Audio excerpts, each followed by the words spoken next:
Buonasera a tutti. Bonsoir à tous et bienvenue. Bienvenue à cette rencontre de 5 heures ici. Le meeting va bientôt se conclure, mais ce soir, on va parler d'un thème très intéressant et assez compliqué, comme vous pouvez le voir à partir du titre. C'est un titre qui nous concerne et qu'on voit tous les jours. Le terrorisme fait partie de notre espace urbain. Les derniers événements de Barcelone sont seulement un épisode de toute une série d'événements terribles qui ont cassé, brisé la vie des gens communs, ce qu'on appelle une guerre asymétrique. Mais je veux rappeler votre attention sur les mots de ce titre. Nihilisme, c'est un mot ancien, occidental, du 19e siècle, qui ne concerne pas seulement un phénomène philosophique ou bien politique,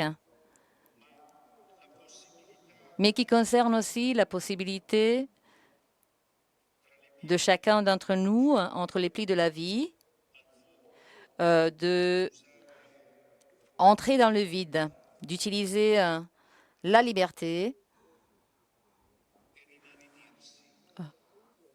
pour se sécher ou bien, comme la mère du terroriste en Angleterre a dit, pour s'ossifier. Augustin parlait de la fascinatio iuga citatis, donc le charme du rien.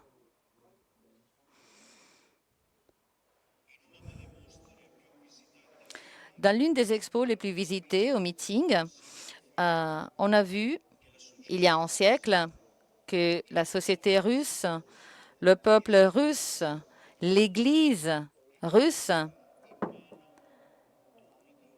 ont tombé dans les mains de l'une des plus mauvaises dictatures de l'histoire.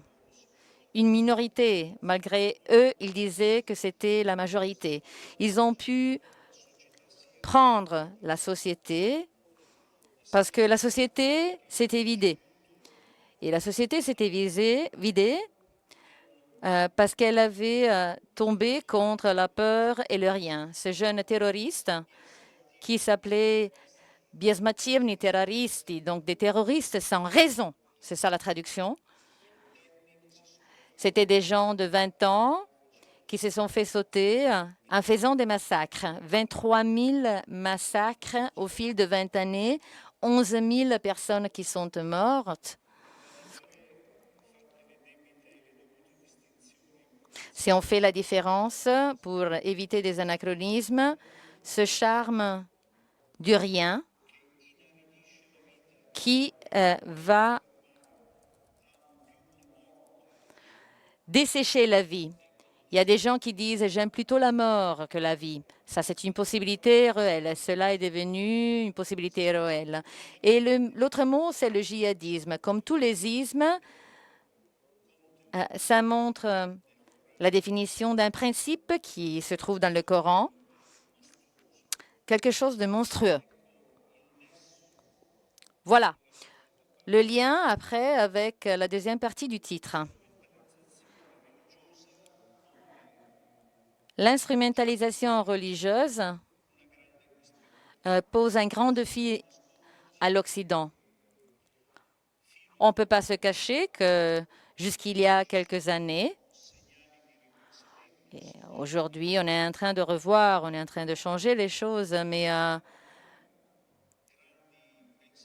des grands penseurs politiques, par exemple John Rawls, ont théorisé que l'État sécularisé, l'État libéral, est un espace vide du phénomène religieux qui se trouve seulement dans la sphère privée. Dans l'espace vide, le vide entre dans le cœur de l'homme. Alors, on le sait très bien, on ne peut pas seulement utiliser des motos, c'est-à-dire ces religions qui créent la violence.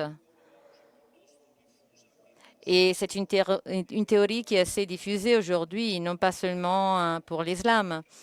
Il faut chercher à comprendre, renonçant aux slogans, aux motos et aux instrumentalisations politiques superficielles. Il faut faire ça pour faire face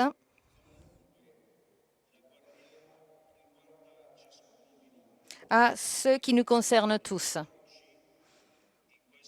Voilà donc, aujourd'hui, dans cette rencontre, on va aborder les thèmes du radicalisme qui instrumentalise la dimension religieuse, la fonction de la religion dans l'espace public, pour utiliser une expression qui est assez efficace du cardinal Turin d'il y a quelques années, pour comprendre si la religion fait partie du problème, comme beaucoup de personnes pensent, ou bien fait partie de la solution pour une nouvelle civilisation telle qu'elle est.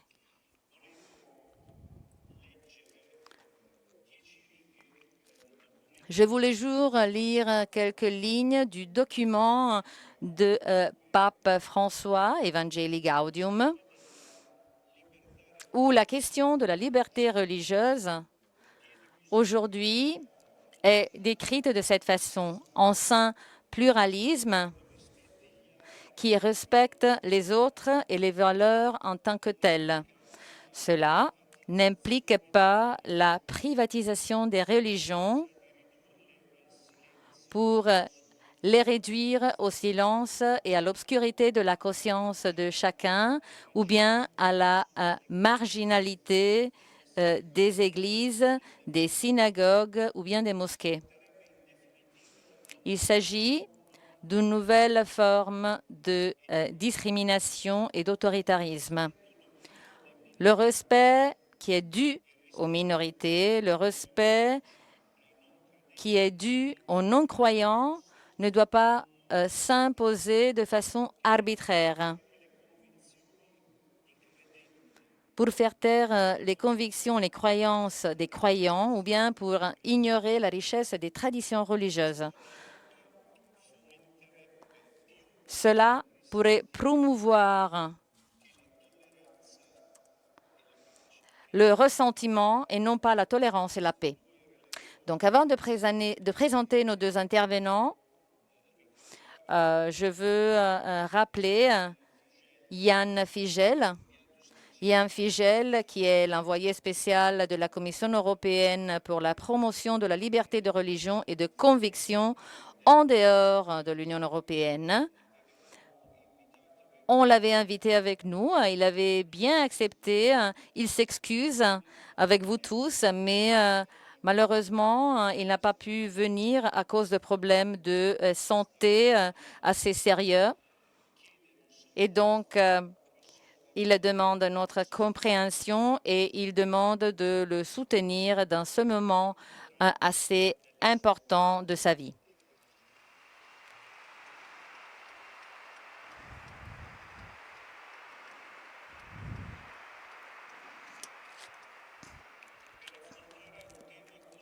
Donc, pour parler d'un thème si complexe et avec beaucoup de préjugés, nous avons la chance d'avoir avec nous pour la première fois au meeting l'un des plus grands experts d'islam et d'Orient, le professeur Olivier Roy.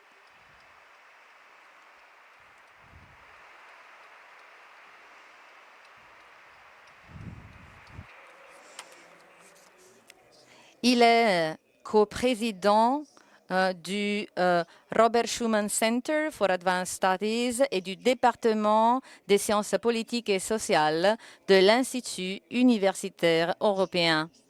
Il n'est pas seulement un expert,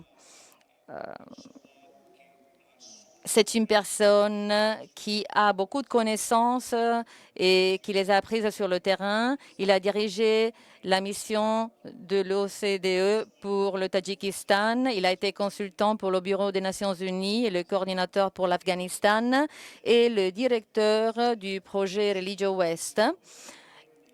Il travaille sur l'islam politique, le Moyen-Orient, l'islam en Occident et les religions comparatives.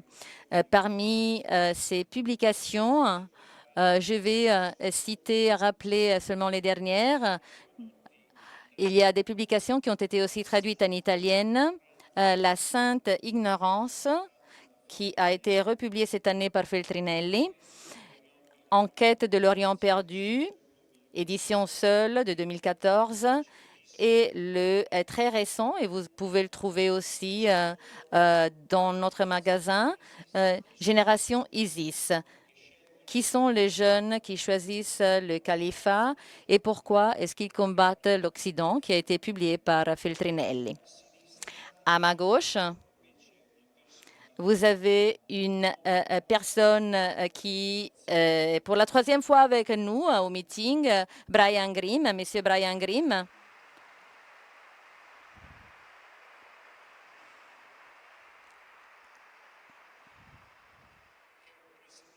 Qui est le président de la Religious Freedom and Business Foundation, membre du conseil du World Economic Forum sur le rôle de la santé, consultant sur la voie géopolitique pour la Tony Blair Fair Foundation. C'est l'un des principaux experts sur l'impact socio-économique de la liberté religieuse. Il est scholar à la Georgetown University de Washington, visiting professor à la St. Mary University de Londres. Parmi ses publications, je vous rappelle The Price of Frequent Denial. Il a travaillé en Europe, en Asie et au Moyen-Orient. Avant tout, on va lui demander de faire une présentation synthétique des perspectives positives qui peuvent démontrer la contribution à partir de la liberté religieuse pratiquée, réellement pratiquée. Donc, disais-je, la contribution positive des religions pour la coexistence pacifique et le bien commun. À vous la parole.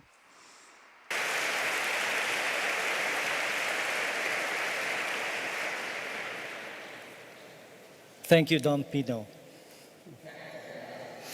Merci, Père Pino.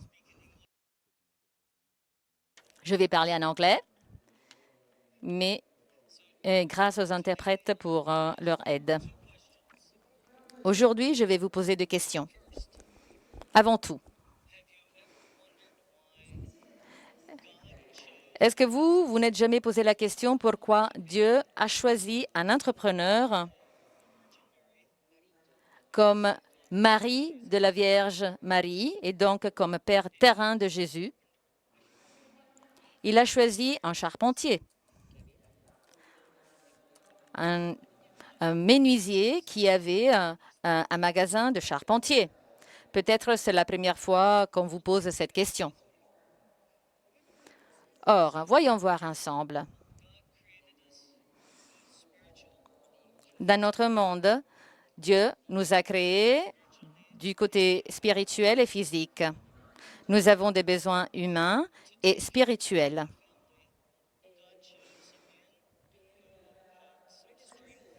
Pour se prendre soin de cette famille, Dieu a choisi un homme qui avait une certaine force, qui avait une certaine capacité. Parce que les défis du monde à cette époque-là étaient très, très difficiles. Par exemple, les persécutions de héros, par exemple. Donc, cet homme devait utiliser ses capacités, ses compétences pour protéger la Vierge Marie et Dieu. Donc, Joseph, du côté spirituel, était aussi important que la Vierge Marie dans cette famille.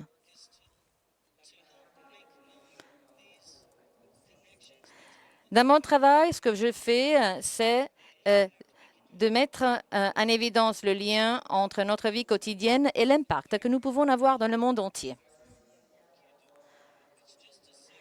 N'importe votre travail, malgré votre travail, tout travail que vous faites, votre travail, c'est sacré comme celui des prêtres. Ça, c'est la vocation qui nous est donnée par Dieu. Je vais vous donner un exemple. Je vais vous donner un exemple du pouvoir d'un entrepreneur pour promouvoir la liberté religieuse en travaillant avec deux personnes de religions différentes. Nous sommes en Indonésie. L'Indonésie a la plus grande population musulmane du monde, mais aussi une grande population chrétienne. Et il y a aussi des bouddhistes, des hindouistes et beaucoup d'autres religions. L'Indonésie a un problème particulier. 40 millions d'enfants se trouvent dans des conditions de pauvreté. Ces enfants n'ont pas de certificat de naissance. Voilà pourquoi ils ne peuvent pas aller à l'école, ils ne peuvent pas avoir accès à la santé publique, ils ne peuvent pas travailler dans le domaine public, dans l'espace public, ils ne peuvent pas aller à l'école.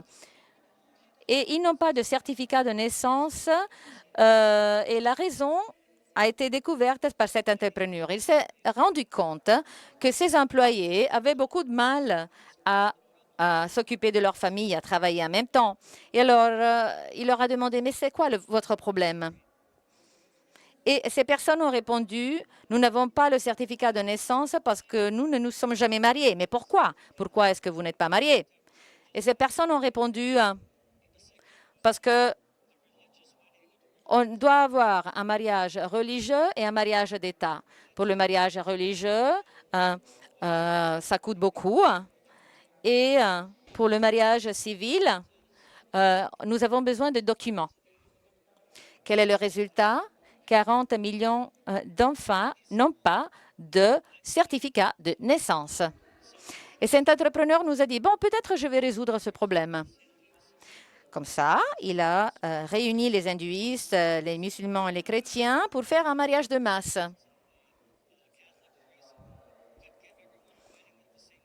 Avec les prêtres catholiques, avec les représentants de toutes les religions, il a pu combiner ces personnes en mariage et en même temps, il leur a donné le document officiel prévu par le gouvernement. Et il a fait ça pendant beaucoup d'années. Le gouvernement musulman de l'Indonésie, lui, a demandé d'aider à résoudre ce problème très sérieux. Cet entrepreneur a décidé de faire ça et il est allé au-delà de l'objectif de gagner. Il a regardé les personnes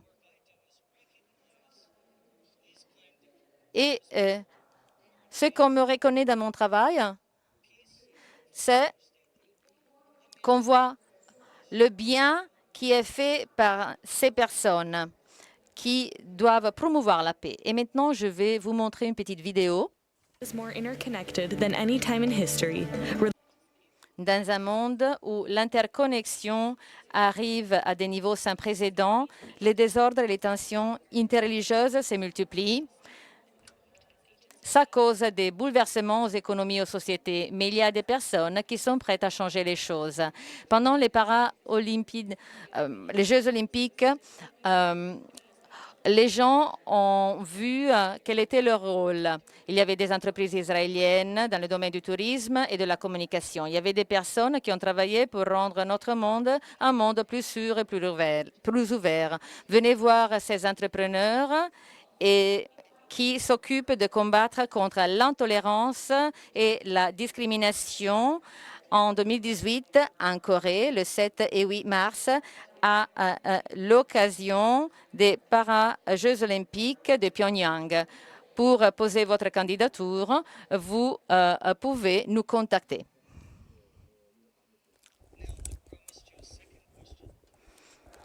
Alors, je vous ai promis 2 questions. Avez-vous jamais voulu mettre en pratique la parabole du bon samaritain? Je crois que vous connaissez tous la parabole. Mais peut-être vous n'avez jamais pensé au fait que le bon samaritain était un étranger avec une religion différente. Et c'était lui, ou bien c'est lui qu'il faut regarder, selon Jésus, comme un exemple d'amour pour les autres. Dans les dernières années, à Manchester, en Angleterre, on a réuni un groupe de musulmans, mormons et catholiques qui ont fait un cours de leadership pour mettre en pratique cette parabole du bon samaritain. Le cours dure 10 semaines. On étudie, par exemple, comment on peut choisir un bon travail, comment on peut investir l'argent, comment on peut servir les autres, comment nourrir mes valeurs. Du côté spirituel, tout cela d'un côté spirituel. Et cela est lié au thème, au radicalisme, parce que l'une des raisons à la base du radicalisme est que certains musulmans regardent la société de l'Ouest comme une société sans Dieu, sans espoir. Donc, avec les jeunes chrétiens et musulmans ensemble, s'ils s'occupent de ces thèmes, s'ils travaillent ensemble, s'ils interagissent ensemble, cela enlève de l'espace au radicalisme. Maintenant, je vais montrer une deuxième vidéo qui décrit ce cours et vous allez écouter les témoignages des participants qui, pour beaucoup d'entre eux, a changé leur vie. Nous vivons dans un monde qui cherche à nous diviser, mais malgré la race, la religion et la culture, il y a plus de similitudes que de différences. Empowerment Mass, c'est une initiative pour promouvoir la compréhension et le dialogue entre les pays et les peuples de religions différents, pour aider les étudiants des universités et des écoles à contrôler leur vie. Empowerment Close prévoit des initiatives avec des leçons en ligne, avec des technologies à l'avant-garde et des projets religieux. C'est la première initiative d'empowerment. Voilà donc les témoignages des participants au cours. Voilà, Launching Leaders, c'est de construire des ponts entre les personnes, en espérant que les participants de ce programme puissent apprendre le concept de leadership. Cela m'a surpris. Cela m'a surpris de voir que nous sommes très semblables les uns les autres. Cela a changé ma façon de voir les choses. Cela m'a fait comprendre qu'il faut être ouvert à toutes choses. Nous faisons face aux mêmes difficultés. Nous avons vu que nous tous avons les mêmes points faibles et nous avons tous la même façon de les dépasser. Chacun a sa propre religion, mais en même temps, nous pouvons tous faire les mêmes choses et atteindre les mêmes résultats. On travaille avec des personnes avec lesquelles peut-être on n'aurait jamais travaillé. On voit qu'on a beaucoup de choses en commun, qu'on peut partager ses propres connaissances. Cela nous donne la possibilité d'aller dans le monde et d'acquérir de nouvelles compétences. Nous devons tous être proactifs et dire que le multiculturalisme et la coopération sont fondamentales pour le futur du monde. Voilà donc ce cours est la première brique d'un pont parce que nous construisons des ponts et non pas des murs entre nous. Oui, je vous propose ce cours. C'est un cours très bien à faire parce qu'après 10 semaines, je suis changée. Et je voudrais bien que les autres personnes puissent faire la même expérience. Si vous aussi, vous voulez contribuer à ces problèmes qui nous divisent, vous pouvez participer à cette initiative Empowerment Plus à l'université ou bien dans une association de votre zone. Contactez-nous à religiousfreedom.org.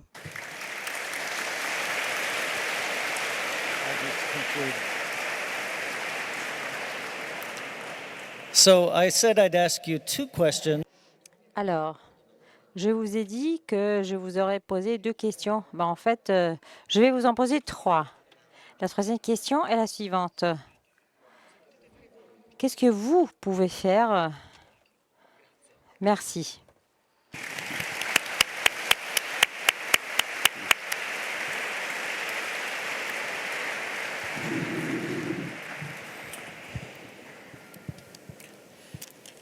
Abbiamo visto Nous avons écouté des exemples importants, significatifs d'une fonction positive.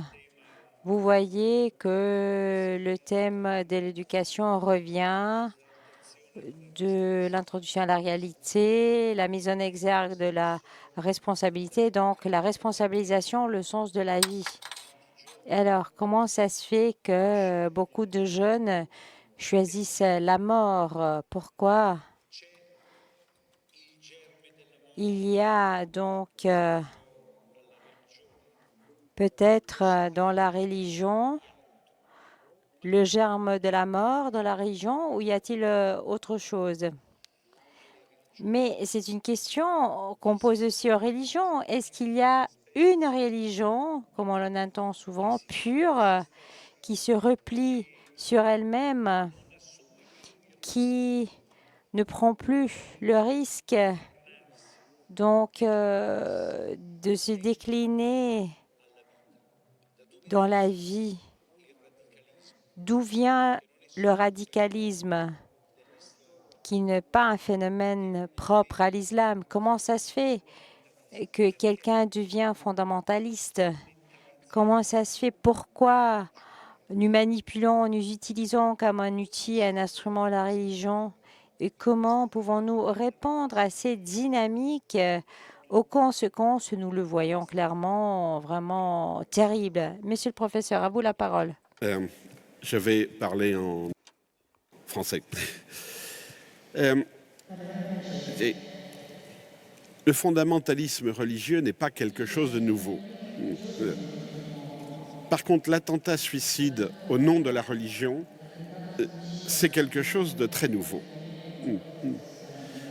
Ça a commencé dans les années 1980 avec le chiisme au Liban. Et ça s'est développé à partir de la fin des années 90 dans le monde entier.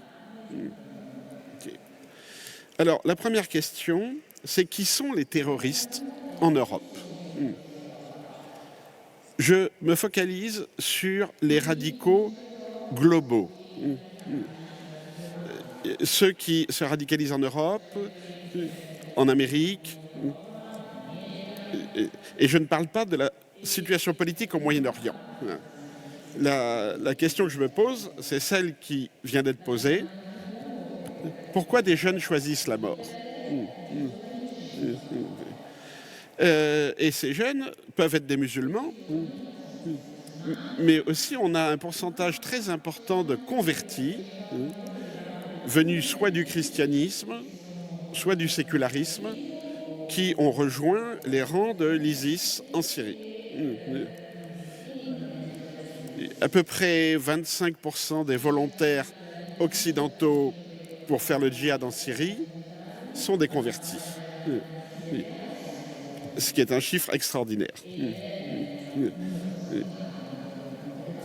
Alors, on va commencer par faire de la sociologie, c'est-à-dire l'étude qui sont les jeunes terroristes. Je pars d'une base de données qui a été constituée sur les terroristes dans l'espace France et Belgique.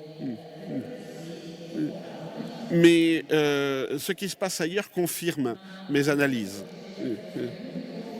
Le groupe qui agit à Barcelone correspond tout à fait à ceux qui ont agi en France également.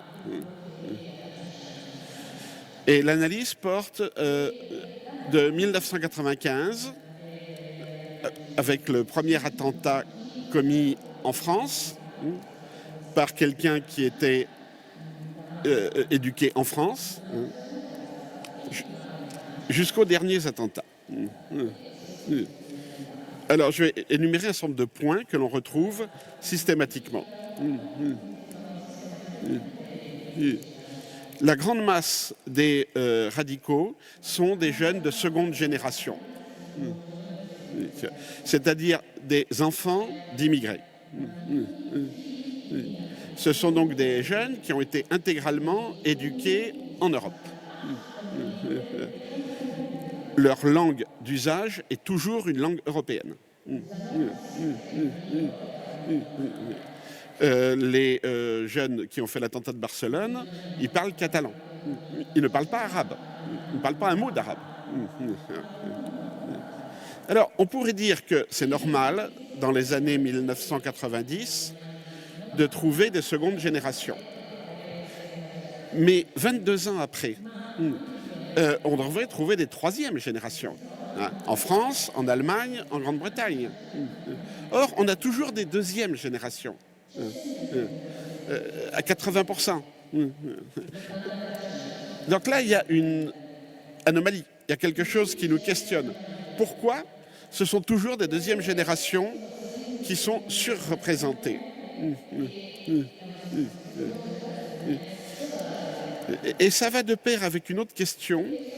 Pourquoi est-ce qu'il y a une surreprésentation des Marocains, par exemple, et une sous-représentation des Turcs?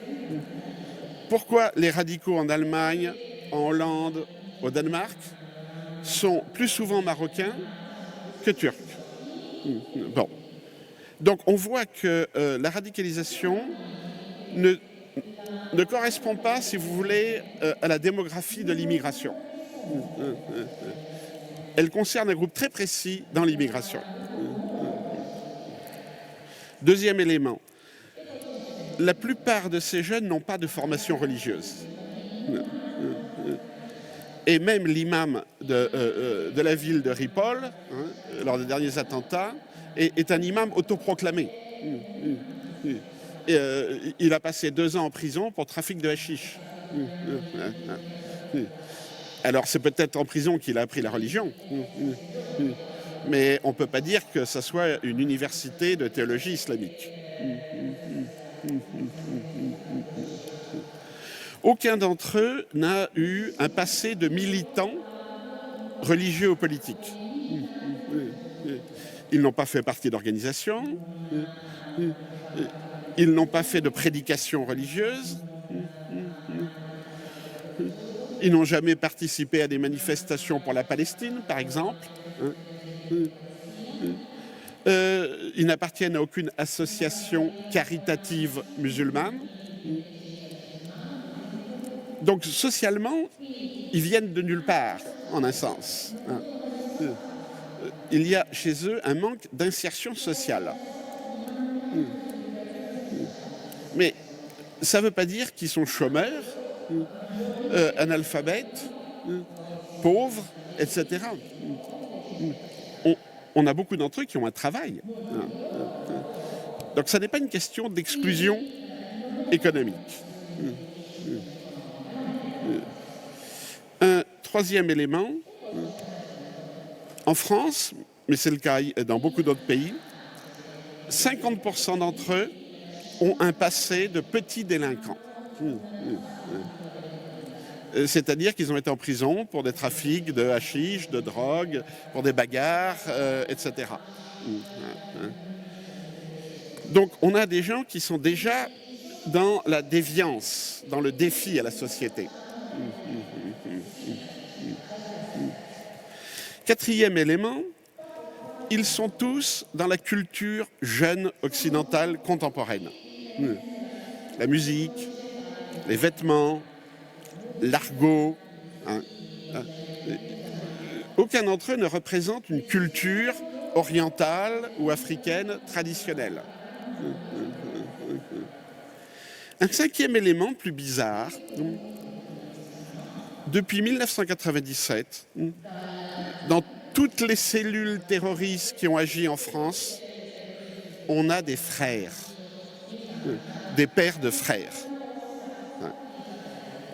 Et à Barcelone, on a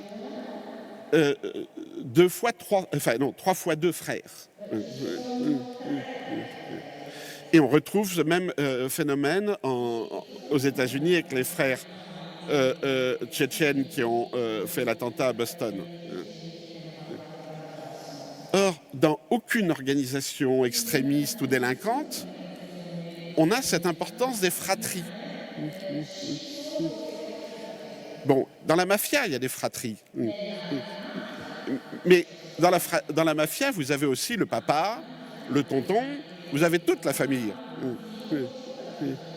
Tandis que pas chez eux. Et ça, c'est le 6e élément qui est important. C'est la rupture générationnelle.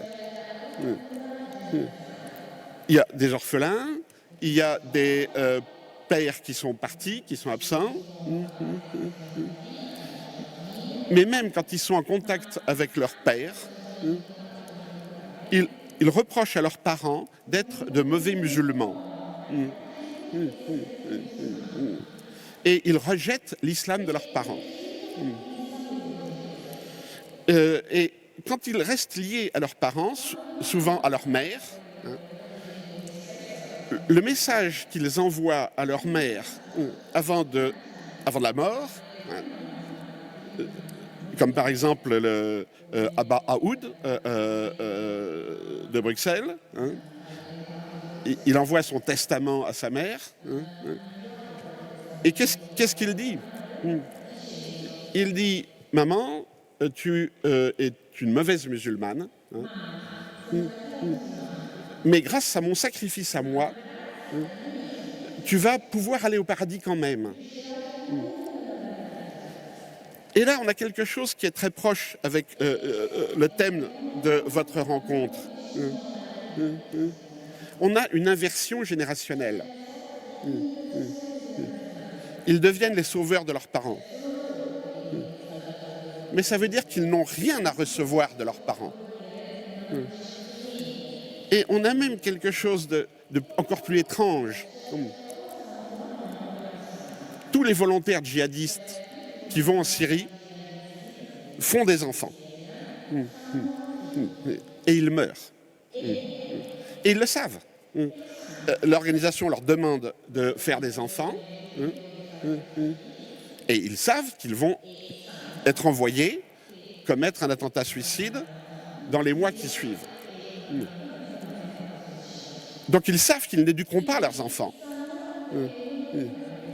Donc vous voyez, ils refusent l'héritage du passé, mais ils refusent de laisser un héritage. Et c'est ça que j'appelle le nihilisme. C'est-à-dire, ils annulent l'histoire, ils annulent la société. Et cela va de pair avec la haine du passé et de la culture. Ils sont iconoclastes. On sait, on a vu en Syrie, ils détruisent pas seulement les églises, pas seulement les temples de l'époque romaine, mais les mosquées historiques, les cimetières musulmans. Ils effacent l'histoire. Et là, je viens à un 7e élément qui va un peu résumer ça. Ils refusent la culture. Toute culture, y compris la culture musulmane. Et ils le refusent au nom d'une pure religion qui n'a aucun ancrage historique, social ou culturel. Et cela va donc de pair avec peut-être l'élément principal de leur action. Ils meurent tous. Depuis, disons, 1997, 2000, tout, ou presque tout, les terroristes en Occident se font tuer dans l'action. Soit ils se font exploser, soit ils attendent que la police les tue.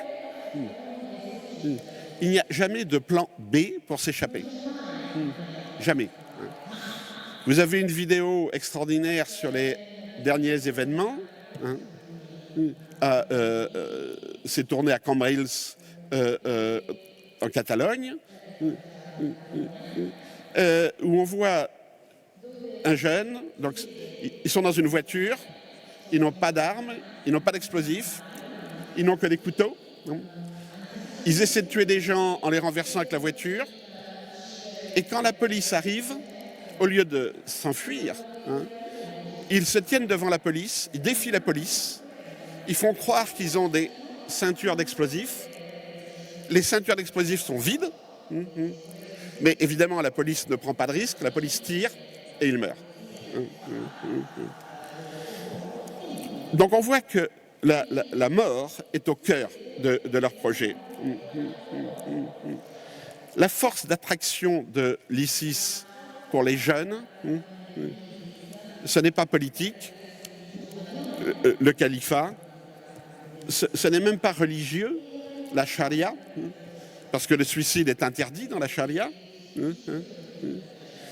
Ce qui fait leur fascination pour l'ISIS, c'est la construction narrative d'ISIS fondée sur une esthétique de la violence, une fascination de la mort. Ici, c'est très fort en utilisant les codes culturels de la jeunesse d'aujourd'hui. La musique, les jeux vidéo, les références cinématographiques, Born to Kill, No Future, le thème du héros solitaire qui tue tout le monde dans les jeux vidéo. Ils sont, si vous voulez, du point de vue religieux, parce qu'ils pensent qu'ils vont aller au paradis. Ils sont religieux. Mais ils sont dans une espèce de fascination pour l'apocalypse. La fin des temps est proche.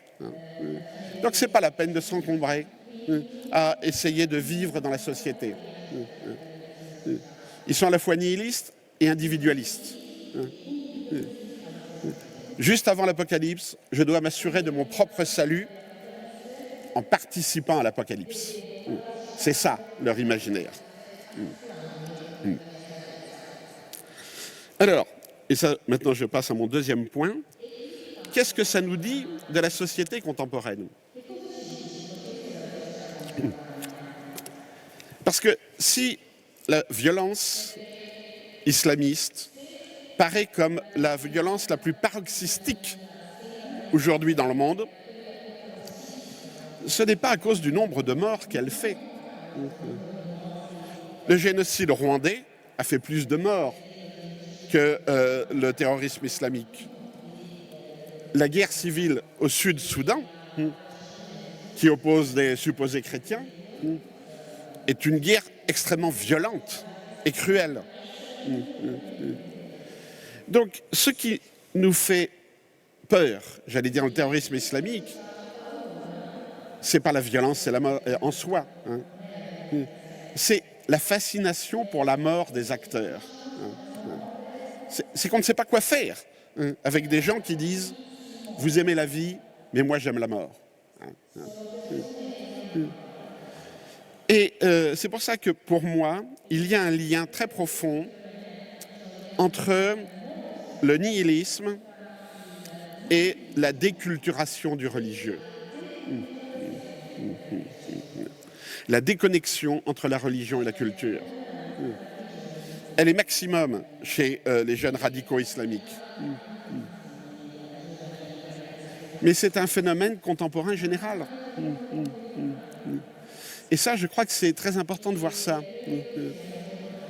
Depuis les années 60, disons, les valeurs de la culture dominante ne sont plus des valeurs religieuses, même laïcisées. En gros, on peut dire que les laïcs de 1900 partageaient les mêmes valeurs que les chrétiens.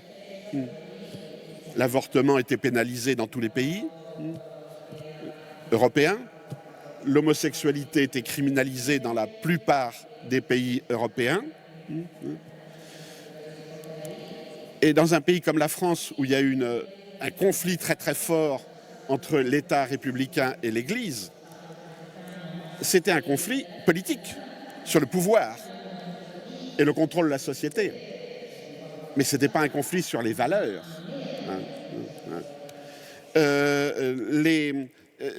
Les catholiques et les laïcs se connaissaient très bien. Tous les grands anticléricaux de 1900 en France, ils connaissaient leur catéchisme. Ils savaient de quoi ils parlaient. Ils n'étaient pas anti-religieux. Beaucoup étaient francs-maçons, par exemple. Ils suivaient une autre voie de spiritualité. Mais ils étaient anti-cléricaux. Ils étaient contre l'Église. Or, depuis les années 60, en gros, on a un décalage croissant entre les valeurs de la culture séculière dominante et les normes religieuses. Et la première apparition, disons, la première prise de conscience de ce divorce, c'est l'encyclique Humanae Vitae. C'est là qu'on voit apparaître cette idée que la question aujourd'hui, c'est la question des valeurs, et pas la question de la place de l'Église dans la société. Et depuis, évidemment, le divorce n'a fait que s'accroître. Et ce n'est pas seulement parce que le nombre de croyants diminue. Prenez les États-Unis, 69% des Américains disent être croyants et pratiquants. Et pourtant, le mariage pour tous, le mariage homosexuel, est passé sans problème avec le soutien de l'opinion publique. Donc le fait que la culture dominante soit séculière n'est pas directement lié à le pourcentage de croyants dans la société. Vous trouverez beaucoup de religieux musulmans égyptiens, par exemple, qui vous expliqueront que la culture égyptienne contemporaine se sécularise. Ils le regrettent, bien sûr. Ils le regrettent. Mais voilà. Alors, la conséquence, c'est d'abord ce que j'ai appelé la sainte ignorance. C'est-à-dire que les séculiers ne comprennent plus la religion. Et les croyants pensent que la religion dominante leur est hostile. Ce n'est pas aujourd'hui que les gens sont anti-religieux, c'est qu'ils ne comprennent pas qu'on puisse être religieux.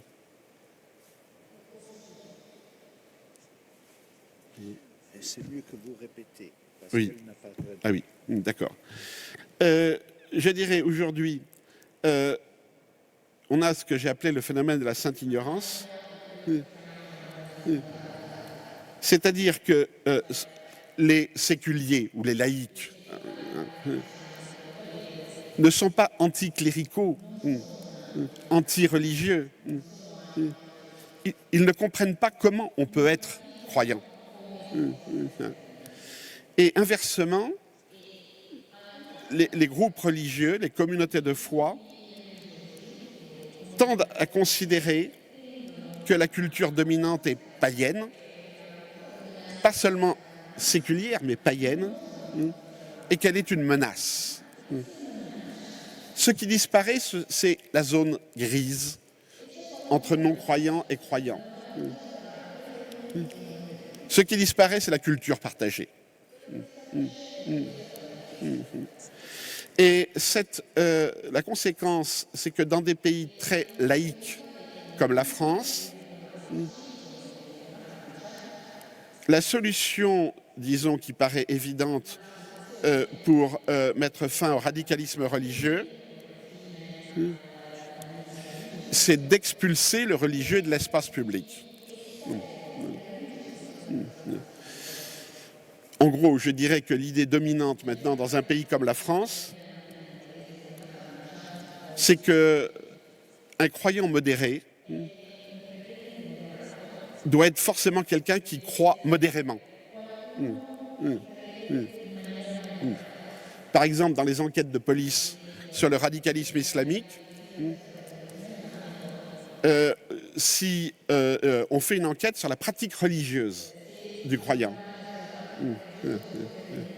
ce qui est une vieille tradition de la République française. En 1904, le ministre de la Défense avait commandé une enquête sur la pratique religieuse des officiers supérieurs de l'armée française.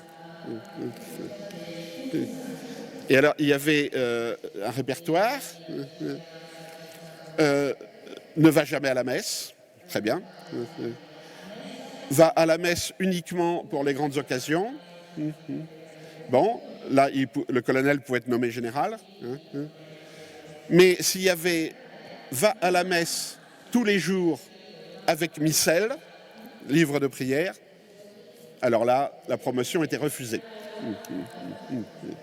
Eh bien, aujourd'hui, dans les fiches de police pour le contrôle des gens qui doivent avoir une autorisation de sécurité, à l'aéroport de Roissy par exemple, vous avez, pour les musulmans, boit de l'alcool. Ça, c'est très positif. C'est la seule fois où il est positif de boire de l'alcool. Va à la mosquée 2 fois par an, ça va. Va à la mosquée 1 fois par semaine, là, ça commence à devenir problématique. Mais s'il y a marqué prie 5 fois par jour, il n'aura pas ça sur l'attestation de sécurité. Donc on a une espèce de double violence. La volonté explicite chez les laïcs français, mais implicite dans le sécularisme contemporain, qui est de rejeter le religieux dans le privé.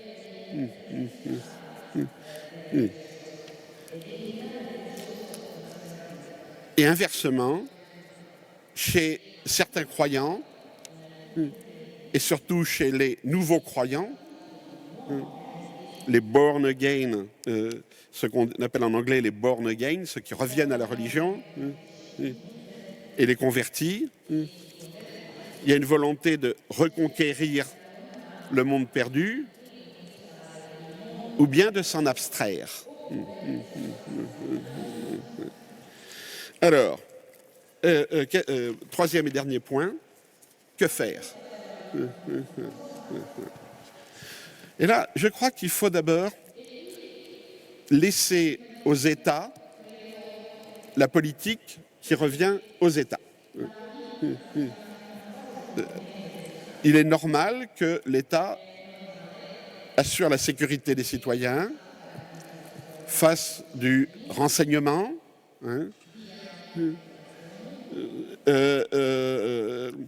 prenne des mesures de sécurité, même si elles sont désagréables. C'est le travail de l'État. Mais pour la société civile, le problème est autre. Et là, je pense que pour lutter contre ce nihilisme, c'est sur le terrain du spirituel et du religieux qu'il faut lutter. Le problème est, de ne pas laisser la religion aux mains des radicaux, et d'offrir un espace de spiritualité à l'intérieur d'une société profondément sécularisée. Et il faut se méfier, je dirais, ce que j'appelle le présupposé théologique. On dit il faut réformer l'islam. C'est absurde, pour 3 raisons. Les radicaux ne sont pas des gens qui se sont trompés dans leur lecture du Coran.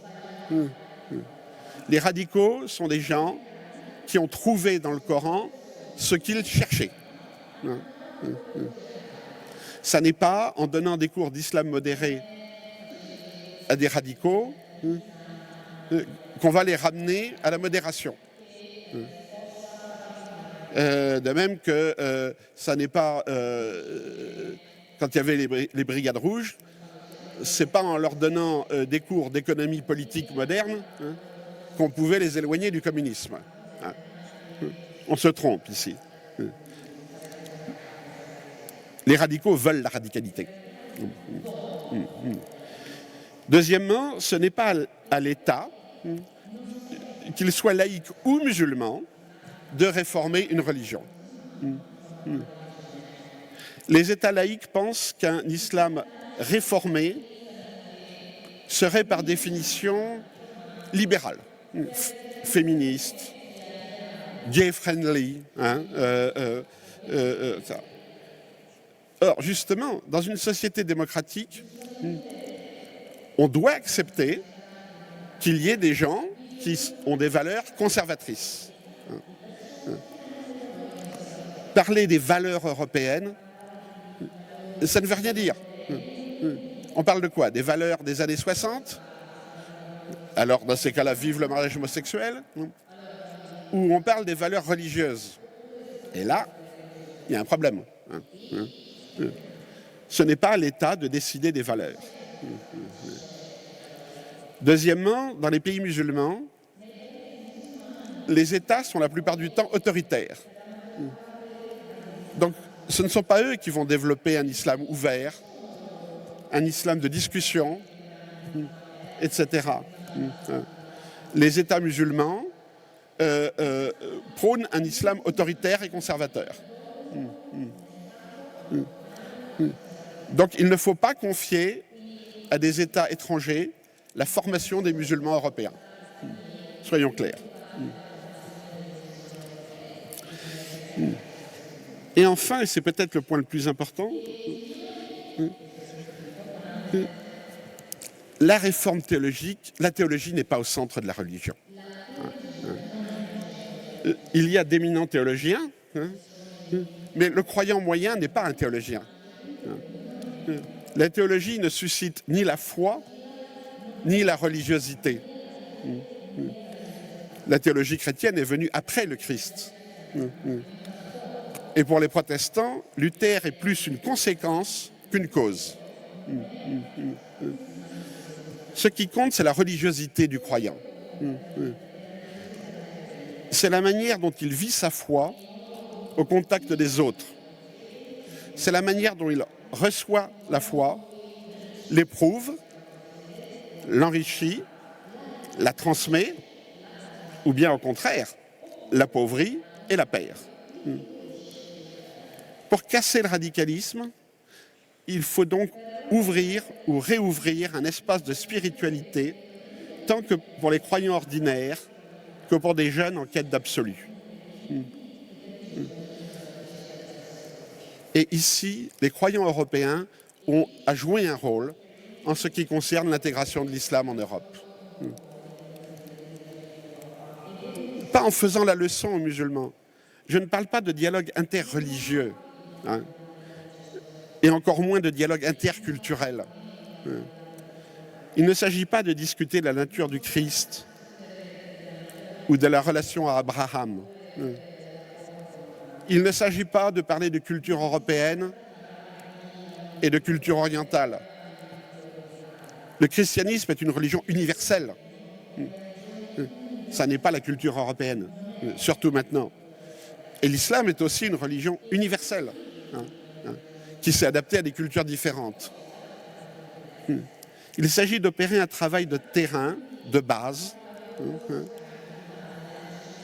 pour créer des espaces communs d'échange spirituel. Alors là, on sort de mon domaine à moi.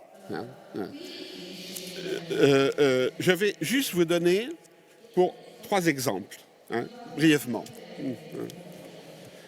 Le premier, c'est un curé, un parroquio de Vienne, en Autriche, qui s'est aperçu un jour que sa paroisse était devenue turque. Bon, voilà. Paroisse populaire, ouvrière. Et petit à petit, bon, la moitié des habitants sont d'origine turque. Et il y a des mosquées qui s'ouvrent. Qu'est-ce qu'il fait? Il apprend le turc d'abord. Et avec l'autorisation de son évêque, le cardinal Schönborn, il va passer 1 an à l'université de théologie islamique d'Ankara pour savoir comment l'autre pense. Qu'est-ce que l'imam a reçu comme cours? Il ne leur donne pas des cours de théologie chrétienne, il veut juste savoir qu'est-ce qu'il y a dans la tête de l'autre. Et quand il revient, il fait une proposition, une seule, au cardinal et au ministère des Affaires étrangères qui gère les relations avec la Turquie. Il dit, voilà, ces imams qui viennent de Turquie, ils parlent mal l'allemand, ils ne connaissent pas l'Occident, ils s'adressent qu'à des Turcs. Donc là, on est dans la fermeture totale. Alors, je propose, à titre volontaire et gratuit, pour tout imam qui le veut, un séjour dans les montagnes du Tyrol, dans un monastère catholique. Point. C'est tout. Pas de cours obligatoires, pas d'échanges, pas de... Juste, une chose importante, que l'imam se rende compte d'abord qu'il y a des chrétiens en Europe. Parce que pour beaucoup de musulmans qui vivent dans la banlieue parisienne, ils sont où les chrétiens? Il y a les Français, oui bien sûr. Il y a des populistes, il y a des gens du Front National, il y a d'anciens communistes. Mais les chrétiens, ils sont où? Ils ne les voient pas. Et d'autre part, pour que les nouveaux imams comprennent, voient qu'il y a une spiritualité très riche dans le christianisme. Et le programme a beaucoup de succès. C'est tout simple. C'est micro. On fait du micro. Deuxième idée, il faut ouvrir des facultés de théologie islamique à proximité des facultés de théologie chrétienne. Pas du tout pour, encore une fois, faire un dialogue théologique, mais pour partager la même exigence de critique dans l'exégèse, la même exigence de relation avec la philosophie, avec les débats d'éthique contemporaine, pour recréer dans le fond ce pont culturel, travailler sur des valeurs communes, sur une réflexion commune. Eh bien, on s'aperçoit qu'il y a beaucoup d'initiatives qui se font, surtout dans les pays du Nord, en Allemagne par exemple, en Hollande, etc. Et je crois qu'il faut le faire, mais en dehors des États. Ça doit être une initiative de croyants, et pas un programme élaboré par les ministères de l'Intérieur. Et enfin, ça sera mon dernier exemple et ma conclusion, on dit toujours il n'y a pas d'islam européen. Ben si, il y en a un. Il est à Sarajevo, en Bosnie. En 1908, une partie des musulmans a quitté la Bosnie parce qu'ils devaient prêter serment de loyauté à l'empereur François-Joseph. Là, c'est la rupture. Et une autre partie est restée, a demandé une fatwa à l'université d'Al-Azhar. Et la fatwa, c'était de dire, si vous êtes libre de pratiquer votre religion, vous devez prêter serment au souverain, quelle que soit sa religion. Et en échange, l'empereur François-Joseph a donné un statut à l'islam dans l'Empire austro-hongrois, a fait construire la faculté de théologie islamique de Sarajevo, qui est toujours là, avec d'éminents professeurs. Et leur a dit simplement, maintenant, vous formez vos imams ici, dans l'Empire, et pas chez les Turcs. Bon. Cette université existe toujours. Simplement, elle est entourée à sa droite d'un minaret de 60 mètres pour la mosquée saoudienne, à la gauche d'un minaret de 62 mètres pour la mosquée turque. Et voilà. Et le choix pour nous, il est là. Avec qui on travaille, hein, avec qui on organise des rencontres, avec qui on réfléchit ensemble. Les gens, ils sont là. Simplement, il faut les voir. Je vous remercie.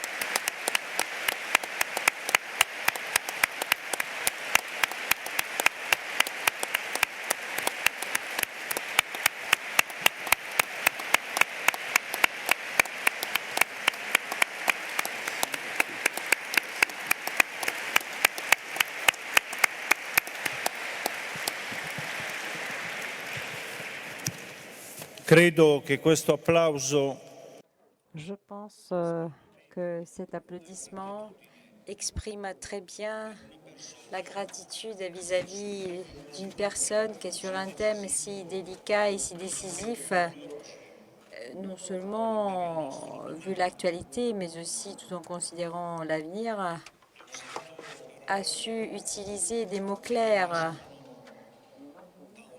des mots qui ne viennent pas d'une idéologie, mais plutôt d'une observation, d'un travail d'analyse, de l'expérience, ainsi que de l'ouverture vis-à-vis de la volonté d'apprendre. Cette clarté donc nous invite à faire un travail énorme. Et d'après ce que j'ai vu au cours de ces journées, au meeting, même par rapport à des rencontres comme ça qui se passent par hasard, j'ai vu aussi comment chacun d'entre vous est capable après de revenir sur les thèmes, de se renseigner, d'étudier, de creuser davantage. Le désir d'apprendre est en vous. Et le désir d'apprendre recèle aussi le désir de changer. Et ce désir ne vient pas d'un projet idéologique, ça vient d'une évidence. Le fait que la vie vaut toujours la peine d'être vécue.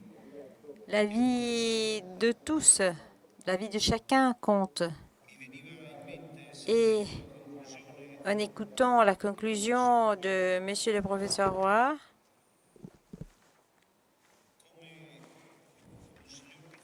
je pensais à comment Monseigneur Pizzabal, qui vit en première ligne, disant, a terminé son allocution.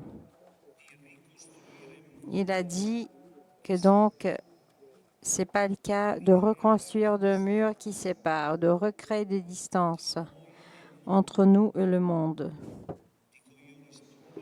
Et alors, le fait de répondre au radicalisme, à la radicalité idéologique, ou de répondre à l'ignorance, en nous radicalisant, en réduisant l'expérience chrétienne à la réaffirmation, dirait Caron, d'un discours net et propre, et c'est tout.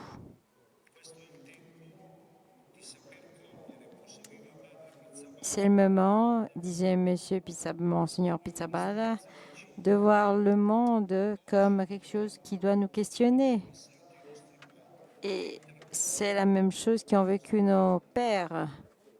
C'est ce qui doit pousser notre foi à se questionner. Et l'expérience de l'Évangile ne peut qu'éclairir toute expérience. Il n'y a pas d'expérience qui ne puisse pas être analysée d'après l'Évangile. Alors, quelque chose de nouveau va se passer. Ce que nous vont donc reconquis de par ce processus d'incarnation de l'Évangile dans l'histoire sera quelque chose qui ne sera plus seulement à moi ou à nous, mais ce sera à tous. Ce sera un patrimoine et un don disponible pour tous. Et comme Rolian le rappelait dans l'article apparu sur le Corriere della Sera, quotidien italien, après les attentats du Bataclan et de Charlie Hebdo, quel est le christianisme rencontré par ces désespérés? C'est un christianisme dit donc à l'enseigne de la déculturalisation, donc replié sur lui-même, replié donc dans son enclave, ou peut-être rencontre-t-il une diversité humaine, quelque chose de susceptible de leur faire poser des questions. Une question qu'on a répétée des dizaines, de milliers de fois au cours de ce jour. Vous êtes qui? Pourquoi vous êtes comme ça? Venez, regardez vous-même. Car nous voulons être très humbles et très réalistes. Ça, ce n'est qu'un exemple tout petit. Ça, ce n'est pas du tout un lieu de fermeture, bien au contraire, c'est un lieu d'où on fait partir de processus, d'où on fait démarrer des choses. Par des rencontres, l'on peut entrevoir le bon chemin pour être plus croyant, ou en laissant de côté la religion, pour être plus homme, disons. Et ça me frappe donc. Le jeu de résonance entre la conclusion de Monsieur le professeur Roy et la conclusion donc de Monseigneur Pizzaballa et aussi le message de Monsieur le cardinal Parolin. Et demain, il sera avec nous pour conclure les meetings. Donc, on vous attend, vous tous, demain. Il faut donc aiguiser la vue pour voir, pour saisir les signes exprimant le besoin des dieux comme sens ultime de l'existence. Donc voilà, aiguiser la vue. Et non pas se tourner de l'autre côté, tourner la tête ou se renfermer sur soi-même, sur ce qu'on connaît déjà. Et cela pour pouvoir offrir aux gens une réponse adéquate par rapport aux grandes questions du cœur humain. Et ce fait donc de guiser la vue fait partie du travail donc de prise de conscience par rapport aux dons. Et l'expérience du meeting, ce n'est que ça. Ce n'est pas obligatoire, bien évidemment. Ce n'est écrit nulle part. Cela, il n'y a aucune loi, aucun dogme. Mais une année après l'autre, le meeting est là. Ce n'est pas obligatoire, mais il ne faut pas le tenir pour acquis non plus. Pour ce qui en est de la responsabilité que chacun d'entre nous prend en charge, la soif d'apprendre, de rencontrer, de changer, bon, c'est quelque chose qui peut, c'est libre, c'est complètement libre, ça peut contribuer aussi aux besoins matériaux du meeting. Voilà pourquoi. Et peut-être ça, c'est quelque chose donc dont vous avez déjà entendu parler, mais ça fait partie de la vie. Donc, donnez ce que vous voulez, mais participez, contribuez, participant, contribuant à l'opération donc de collecte de fonds. Donc, donnez dans l'une des 15 guichets spécialement consacrés à ça, et vous serez accueillis par ces hommes et ces femmes qui portent un maillot vert, vert comme l'espoir. Un grand merci à Monsieur le professeur Grimm et à Monsieur le professeur Roy. Merci beaucoup. Bonsoir.